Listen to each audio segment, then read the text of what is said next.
Welcome! How do I connect the ST300 series frequency inverters correctly? In this video, you will receive detailed instructions on the most important terminals, connections and functions. Terminals R, S and T are connected to the three phases of the input voltage on the 400-volt frequency inverter. An external braking resistor can optionally be connected to the plus and PB terminals. The corresponding resistance and power data can be found in the operating instructions or simply under accessories for the inverter on the Sourcetronic website. The three-phase motor is connected to terminals U, V and W. The protective conductors of the supply cable and the cable to the motor are connected to the protective conductor screws. Terminals R01A, B and C are the connections for the relay output. Between R01A and R01C is a normally open contact. Between R01B and R01C is a normally closed contact. The function of the relay can be easily selected via a parameter.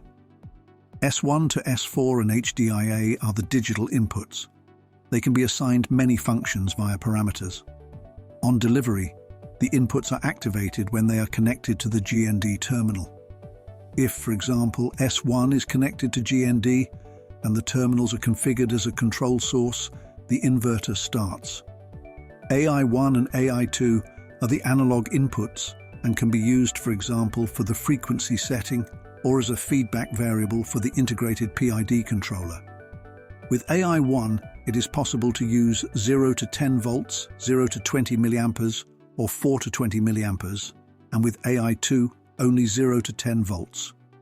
This is then set via the corresponding parameter.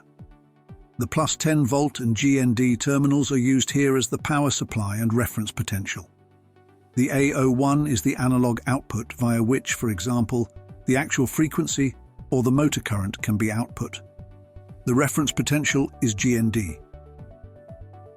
Terminals 485 plus and 485 minus are the connections for the serial RS485 interface with Modbus RTU protocol.